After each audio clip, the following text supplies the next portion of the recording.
Yo, what's going on, guys? Troy here with Superhuman TV, and welcome to episode 1 of Superhuman Sports.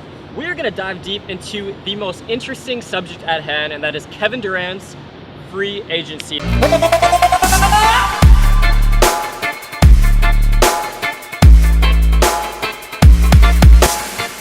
I'm a diehard basketball fan. I actually went to one of the most prestigious basketball academies in the world in high school, and my coach in high school trains more NBA guys than any other person in the world in the offseason. So I think I offer a really unique perspective. And I recently chatted with him, and we had a good talk, and we broke down every single situation. And we kind of went back and forth on if he goes here, does he have a better chance of winning a championship next year versus here? And most importantly, how this could impact the NBA for the next 3 to 5 years and his legacy. So this is going to be a hell of a lot like SportsCenter, except it's going to be way better. I don't need to wear any makeup. We got no commercials. Let's dive right into it. So the first situation I want to discuss is the Miami Heat. So let's get a good look at Kevin Durant in the Miami Heat jersey. Now, this is my least likely scenario for Kevin Durant. I don't even want to touch on it for very long. In my opinion, there's no way that he's going to even put himself in the same breath as LeBron and take his talents to South Beach, so to speak. There's no way. He's all about his legacy, and I just don't see Kevin Durant as a Miami type of guy. No way he leaves his current situation in Oklahoma City to go to Miami. And they have an overall, in my opinion, not even that great of a starting five with Kevin Durant when comparing it to the other situations. So even if they re-sign Whiteside, you still have an aging Dwayne Wade. You have Dragic at point guard, which is a major downgrade from Russell Westbrook. And the Chris Bosh situation is really iffy. Not even sure if he's going to be playing in the NBA next year or ever again. So Miami, no way he's going to go to South Beach. I don't care how influential Pat Riley is. Not going to happen. Next situation, the Los Angeles Clippers. So take a good look at KD in a Clippers jersey because it's not going to happen. So on paper, I must say, this is actually a very good team. We have Chris Paul, which in my opinion is a very good point guard for Kevin Durant's skill set. He is one of the best passers. He's not the scorer that Russell Westbrook is, but an amazing defender, great passer, and I could really see Chris Paul and Kevin Durant winning a championship together.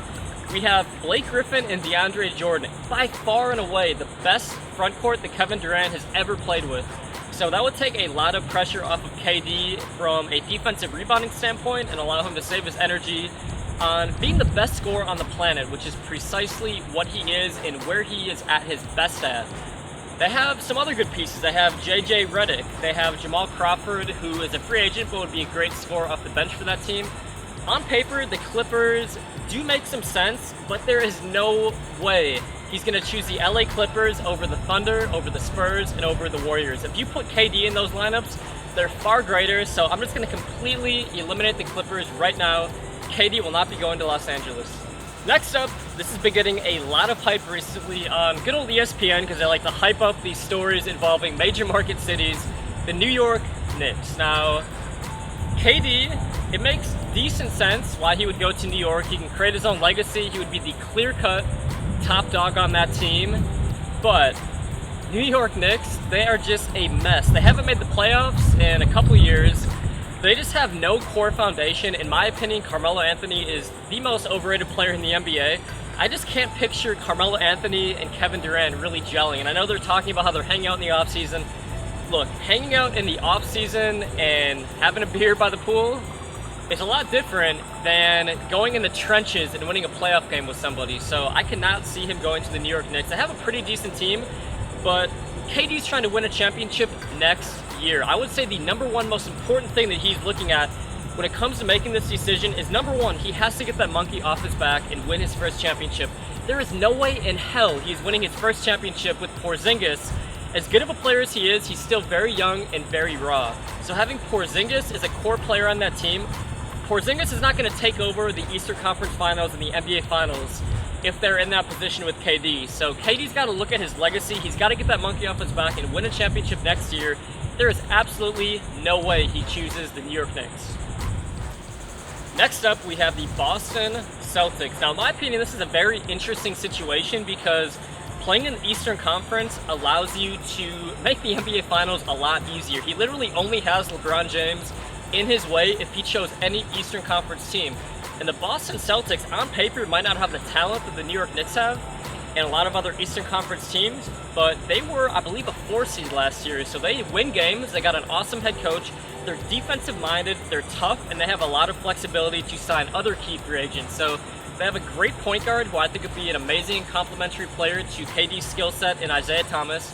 They can sign 1 to 2 other big name free agents with all their cap space. So they could sign Al Horford, they could sign DeMarcus Cousins. They have a lot of flexibility with pairing another superstar with Kevin Durant. So on paper, the Boston Celtics do make a lot of sense. However, they have practically their whole team as a free agent, and there's always going to be a learning curve with playing together on a new team. And I just don't see the Boston Celtics having the powerhouse and the immediate talent necessary to win a championship, even with KD in their lineup next year. And the number one thing on KD's mind is winning a championship next year. Aside from his legacy being number 2, he's got to get that monkey off his back and win a championship next year, and going to the Boston Celtics will not offer him that opportunity. Getting into the good stuff, now we're talking about the teams he actually is weighing heavily. And this the third most likely scenario, in my opinion, is the most interesting one.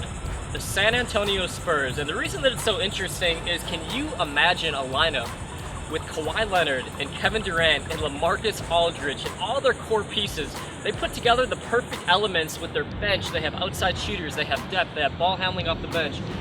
That team might win 75 games next year. The San Antonio Spurs were 67-12 last year, so putting a lineup of KD, Kawhi Leonard, and LaMarcus Aldridge, especially in a 7-game playoff series, I don't know how you defend that team.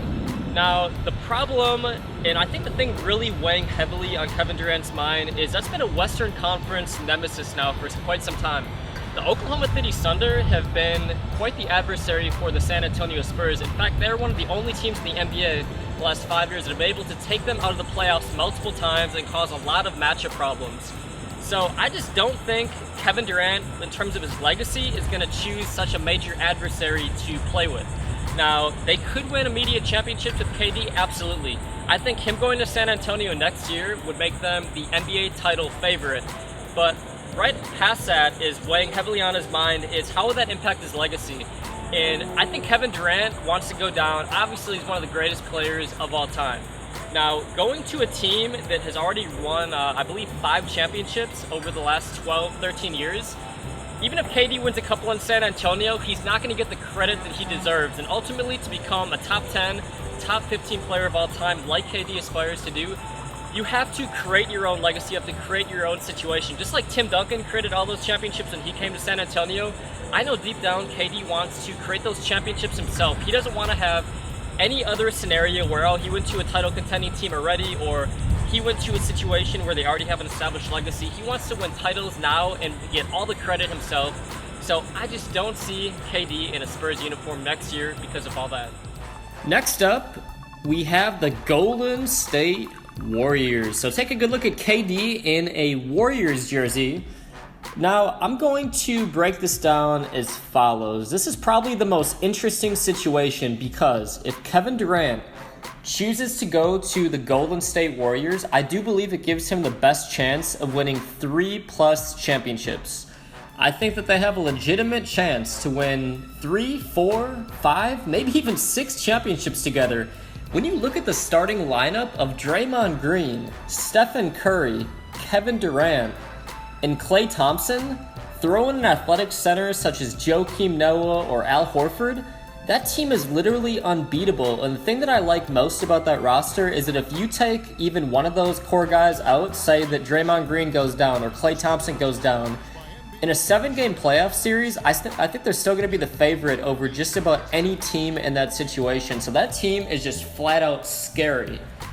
But here's the thing. I think right now Kevin Durant is looking at the situation as follows. What gives him the best chance to win a championship next year? Now, I actually think that him going back to Oklahoma City gives him a much better chance to win a championship. They made that trade for Victor Oladipo, and they also have Ilyasova, Sabonis. They really upgraded their athleticism on the wing, and they have such a good core and nucleus that I believe it gives him a better chance to win a championship at OKC versus Golden State next year, because there's always going to be a learning curve playing together. Remember that when the Miami Heat first joined forces, that first year they did not win a championship. And I think that having all those superstars gel together is going to be a little bit of a challenge initially. So I don't see them winning a championship. I see them probably losing in the Western Conference Finals their first year as a team. So that is why I think KD is headed to OKC. Now we got Kevin Durant in a good old Oklahoma City Thunder jersey, just like he will be next year. So here's what Kevin Durant is going to do ultimately. He is going to sign a one-year deal with the Oklahoma City Thunder. And I really think that trade on draft night, getting Oladipo, who he has been a huge fan of for a very long time. They acquired Ilyasova, which many people actually think is an upgrade over Ibaka. That guy is a fantastic three-point shooter. He's a really good defensive rebounder, and he's really tough. So a lot of guys think that was just a throw-in in the trade. Many guys who are NBA experts, and myself included, think that Ilyasova could even be an upgrade over Ibaka.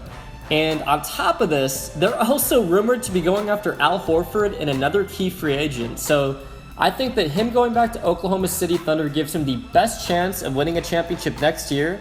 And the main reason why I think he's going to choose OKC as well is he has no one but himself to blame on why they didn't win a championship. It wasn't that they didn't have the pieces together. They blew a 3-1 series lead against the Golden State Warriors. And I truly believe they would have beaten the Cleveland Cavaliers if they would have advanced to the NBA Finals. They had all the momentum in the world. They had a closeout game at home in Oklahoma City,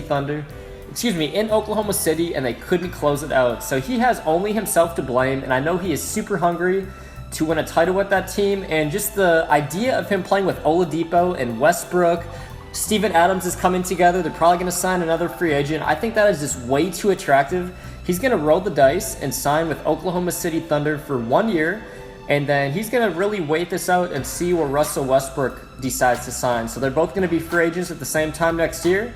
So I think they're both going to, if they win a championship together this year, I think they're both going to sign long-term deals. If they don't, it's going to get very interesting. And I think Kevin Durant will probably leave for San Antonio or Golden State if the Oklahoma City Thunder do not win a championship next year. So it's going to be a super interesting year in the NBA. I'm jacked about it. So that is all for now, guys. Make sure you subscribe. This has been episode 1 of SuperHuman Sports. We're going to have an episode every single week breaking down the most interesting topics in all of sports. Probably going to do mostly NBA and NFL, maybe a little bit of men's tennis. I'm not a huge NHL or Major League Baseball fan, but we'll touch on everything and anything that is interesting in the world of sports. Talk to y'all soon.